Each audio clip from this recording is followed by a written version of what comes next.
जिंदगी कभी कभी ऐसे मोड़ पर लाकर खड़ा कर देती है जहां ना आगे रास्ता दिखता है, ना पीछे लौटने की हिम्मत बचती है। आदमी सोचता है, क्यों हुआ ऐसा मेरे साथ? लेकिन वक्त बीतता है और एक दिन वही चीज जो सबसे बड़ा दुख लगती थी, वही सबसे बड़ी सीख बन जाती है।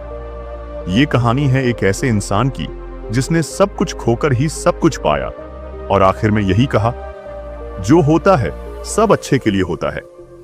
आदित्य की उम्र कोई ज्यादा नहीं थी, बस 25 साल का ही तो था। चेहरे पर थोड़ी दाढ़ी, आंखों में थकावट और दिल में ऐसा दर्द जिसे कोई देख नहीं सकता था। वो एक छोटा सा काम करता था, ईंटों की फैक्ट्री में मजदूरी। कोई बड़ा सपना नहीं था, बस 2 वक्त की रोटी और एक शांत रात। लेकिन किसे पता था कि जिंदगी उसकी परीक्षा ले रही थी, और वो भी ऐसी जो कई बार तोड़ देने वाली थी। आदित्य के मां बाप का कोई पता नहीं था, किस हाल में बिछड़ गए ये भी याद नहीं।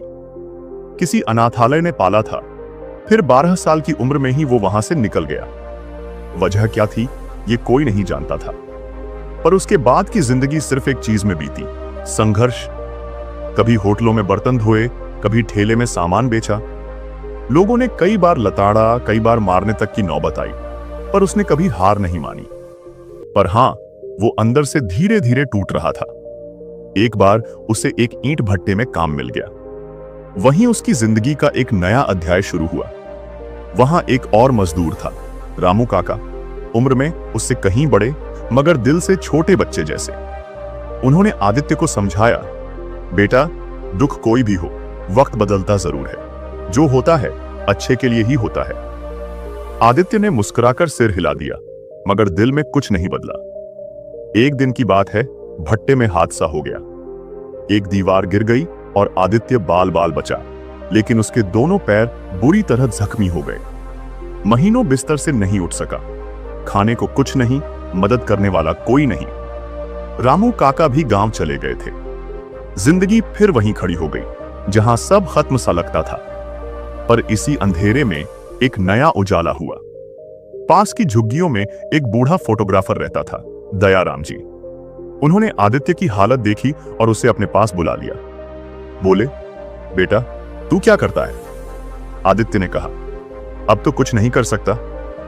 दयाराम जी मुस्कुराए, चल मैं तुझे कुछ सिखाता हूं। उन्होंने एक पुराना कैमरा निकाला और आदित्य को फोटोग्राफी सिखाने लगे। पहले पहल तो आदित्य को कुछ समझ नहीं आया, लेकिन धीरे धीरे उसे रंगों से, रोशनी से, जिंदगी को एक नजरिए से देखना आने लगा। जैसे जैसे उसकी चोटें ठीक हुईं, वैसे वैसे उसकी नजरें गहराई पकड़ने लगी। वो हर तस्वीर में एक कहानी देखने लगा, एक भावना, एक दिशा। उसने तय किया कि अब वो दुनिया को वैसा दिखाएगा जैसा वो महसूस करता है, सच, दर्द, सुंदरता। दयाराम जी ने उसकी पहली प्रदर्शनी लगवाई। बस 15 तस्वीरें, लेकिन हर तस्वीर में एक सच्चाई थी। लोग आए, देखा और दंग रह गए। किसी ने नहीं सोचा था कि एक मजदूर की नजरों में इतनी ताकत हो सकती है। समय बीता, आदित्य का नाम फैलने लगा। अखबारों में खबर छपी, फुटपाथ से फोकस तक, एक अनाथ की अनोखी दुनिया। इंटरव्यू हुए, पुरस्कार मिले, लेकिन उसके चेहरे पर वही सरल मुस्कान थी। पर एक दिन जब उससे पूछा गया, आदित्य, अगर वो हादसा नहीं होता तो? उसने कहा, शायद मैं आज भी ईंटें ढो रहा होता।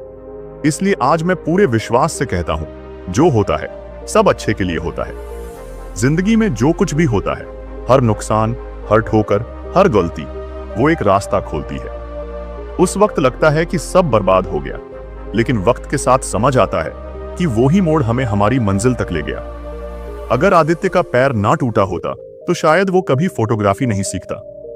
अगर भट्टे की दीवार ना गिरी होती तो शायद वो आज भी धूल में दबा होता। इसलिए जब भी जिंदगी तुम्हें तोड़े, गिराए या रुलाए, एक बार ठहर कर सोचो, शायद यह सब मेरे अच्छे के लिए हो रहा है। क्योंकि जिंदगी हमेशा आसान नहीं होती, पर जो भी होती है वो हमें कुछ सिखाने और आगे बढ़ाने के लिए होती है। अगर इस कहानी ने आपके दिल को छुआ हो तो एक बार लाइक जरूर करें, कमेंट में लिखें, जो होता है सब अच्छे के लिए होता है। और इस प्रेरणा को फैलाने के लिए वीडियो को शेयर जरूर करें। शायद किसी की टूटी हुई उम्मीद आज फिर से जुड़ जाए।